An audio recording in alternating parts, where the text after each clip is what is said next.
Good morning বন্ধুরা, welcome back to my channel Shampa ব্লগসে তোমাদের সবাইকে স্বাগত। তো চলে এলাম আজকে আবার নতুন একটা ভিডিও নিয়ে তোমাদের সাথে গল্প করতে। আর কেমন লাগে বন্ধুরা আমার ভিডিও কমেন্টে জানিও। আমি খুব ভালো ভিডিও করতে পারি না, প্রফেশনালি আমি ভালো ভিডিও করি না, মোটামুটি করি। তার জন্য আমার ভিউজও খুব একটা হয় না। তো যাই হোক, মানুষ সময় থাকতে থাকতে শিখবে, দেখতে দেখতে শেখে। তো আমি সেটাই হবে আমার। তাই তোমরা যে আমার ভিডিও দেখো তার জন্য অনেক অনেক ধন্যবাদ। Normal video. তো বন্ধুরা, সকালবেলা উঠে কাজকর্ম সেরে এই রান্নাঘরে এসেছি। বাসি কাজ তো থাকেই সব ঘরে, রান্না হচ্ছে। জানো বন্ধুরা, আমার ওপর আমি তোমাদের সাথে অনেক কথা শেয়ার করি ভিডিওর মাধ্যমে। দেখো, আমার ওপর অনেকই হিংসা, আমার ওপর অনেক লোকের হিংসা। আমি কিন্তু তাদের ওপর ভাত হিংসা করি না। বসিয়েছি আর কেন কড়া বলো তো বসিয়ে বন্ধুরা, দিয়েছি, আমি তরকারি যখন হবে। জানি আর তারা একটু আমার জল ওপর গরম হিংসা করে করছে, আমি নিয়েছি, তাদের সাথে চা করে নিয়েছি ঠিকঠাক আর করে কি। মিশি না। মানে কথা বলি কিন্তু মিশি না। খুব বেশি যে মাখো মাখো ভাব নিয়ে মেশা, আমি ওরকম মিশি না। আমি যখন দেখছি সেই মানুষটা আমার উপর হিংসা করছে, আমাকে দেখতে পারে না, আমার সব কিছু কাজে সহ্য করতে পারে না, তখন কী হয়, আমি না তার সাথে ঝগড়া করি না, তার কথায় ঝগড়া করি না, চুপ করে থাকি। আমি কি করি, তার সাথে মেশা বন্ধ করে দিই। খুব কম, ওই রাস্তা দেখা হলো, হাই হ্যালো, কী করছো, কাজ করছি, এই রকম কথা। আমি না খোলাখুলি আর তার সাথে মিশি না। আমার স্বভাবটা হলো এইরকম। তা বলে যে ঝগড়া করবো, ঝগড়াও করি না। তার কোনো কথাতেই আমি নাক কান মানে ঘামাই না, মাথা ঘামাই না, এরকম আমি। আর আমি আমার নিজের জিনিস, নিজের কাজ নিয়ে থাকতে ভালোবাসি। অত লোকের পরচর্চা, পরনিন্দায় আমি যাই না। আমার সকাল থেকে ঘুম থেকে উঠে থেকে আমার কাজই হলো নিজের সংসারের কাজকর্ম করা। আর যেহেতু ইউটিউবে ভিডিও বানাই, তার জন্য ইউটিউবে এসে নিজের ভিডিও ছাড়া, ভিডিও করা, এইসব নিয়ে আমি থাকি। আমি কারোর ঝুট ঝামেলা অশান্তি এসব আমার ভালো লাগে না। আর আমি ঘরেও অশান্তি এসব আমি পছন্দ করি না, বুঝেছো?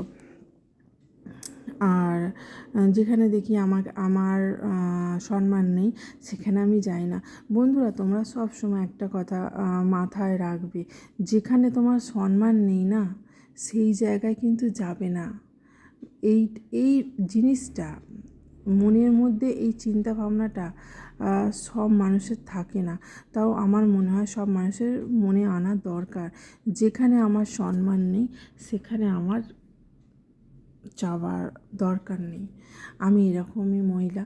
আমি যেখানে আমার সম্মান বলতে কি, আমাকে একবারে সেই মিনিস্টারের মতো সম্মান করবে এমন নয়, এমন নয়।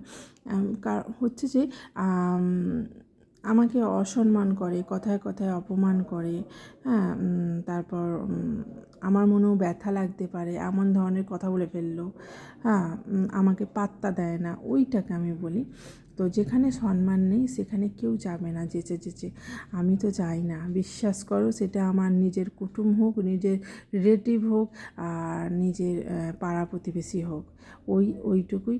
বাইরে থেকে হাই হ্যালো, কেমন আছো, কী করছো, ও এরকম, রান্না করলাম, রান্না হয়েছে, এইটুকুই।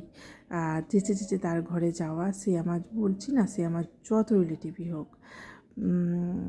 দেখো বন্ধুরা, আজকে রান্না তো করলাম। তো দেখো, এটা হলো ডিমের শাক। ডিমের শাক তোমরা কে কে চেনো বন্ধুরা? এটা খুব ভালো, এটা তেঁতো খেতে। এটা বড়া বানিয়ে খায়, আলু পেঁয়াজ দিয়ে ভাজা করে, আলু পেঁয়াজ দিয়ে চচ্চড়ি করে। আমি আজকে এটা আলু পেঁয়াজ দিয়ে ভাজা করছি করে দেখো। আর আলুটাকে পেঁয়াজ লঙ্কা দিয়ে ভালো করে ভেজে নেবো, নিয়ে তারপর এই ডিমের শাকটা দিয়ে করে ভাজবো। এটা ভাত খেতে দারুণ লাগে বন্ধুরা। যারা খাও তারা জানবে। আর এটা আমরা খাই। আমাদের কিনে আনে বন্ধুরা, যে বাড়িতে হয়েছে এমন না। আমাদের কিনে আনে। আমাদের বাড়িতে সান সবই, মাটি নেই। আর আমার টবেতে হয়, ফুল গাছের টবে হয়, খাই তুলে। আমাদের কিনে আনে, সবই কেনা। গ্রামে থাকলে কী হবে, সবই কেনা। আর আমার ছেলে খুব খুব ভালোবাসে এই ভাজাটা। তো ছেলের জন্যেই আলু পেঁয়াজ দিয়েই ভাজা হয়। ও চচ্চড়ি ভালোবাসে না, ও আলু পেঁয়াজ দিয়ে ভাজা করে। সংসারে আছি, মা হয়ে ছেলে কী খেতে ভালোবাসে, স্ত্রী হয়ে হাজবেন্ড কী খেতে ভালোবাসে, সেই রান্নাই সেই সব কাজই আমি সারাদিন করি। আমি কারো কোনো লোকের সাথে গিয়ে ফালতু গল্প, ফালতু আলোচনা আমি কিচ্ছু করি না। আর কে কী খেতে ভালোবাসে, কার কোন কাজটা করতে হবে, এই সব ফালতু লোকের সাথে আলোচনা করে টাইম নষ্ট করার থেকে আমার মনে হয় সংসারের কাজ করা, নিজের সংসারকে গুছিয়ে রাখা আমার মনে হয় ঠিক সেটা। আর আমি সেটাই করে থাকি। আর দেখো সকালবেলা, তাতে আমি নাম পেলাম আর নাই পেলাম, আমার কর্তব্যটা আমি করতে ভালোবাসি। আমার কর্তব্য আমি করব, তাতে আমার নাম পেলাম কি না পেলাম আমার দেখা দরকার নেই। তবে সব ক্ষেত্রে নয়, আমার ফ্যামিলির ক্ষেত্রে, বুঝেছো।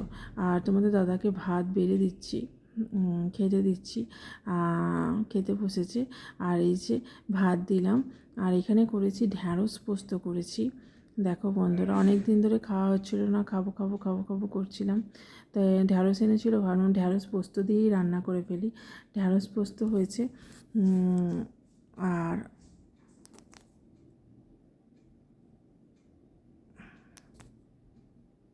ঢ্যাঁড়স পোস্তটা দিয়ে ভাত দিয়ে গুছিয়ে, আর আমাকে যাই বলুক না কেন, আমার কর্তব্য আমি করব বন্ধুরা। যতটুকু আমার ফ্যামিলির প্রতি থাকে ততটুকু করব। আর এইটা হচ্ছে ডিমের শাক, দেখো ভেজেছি কেমন লাল লাল করে, দারুণ খেতে লাগে। এইটা হলে খাওয়া আর কিচ্ছু লাগবে না, তবু তো হয়েছে এতগুলো তরকারি। আর এটা শরীর খারাপ করলে মুখে রুচি থাকে না, খুব তখন এটা না খুব লাগে যেন, তখন এটা খুব লাগে,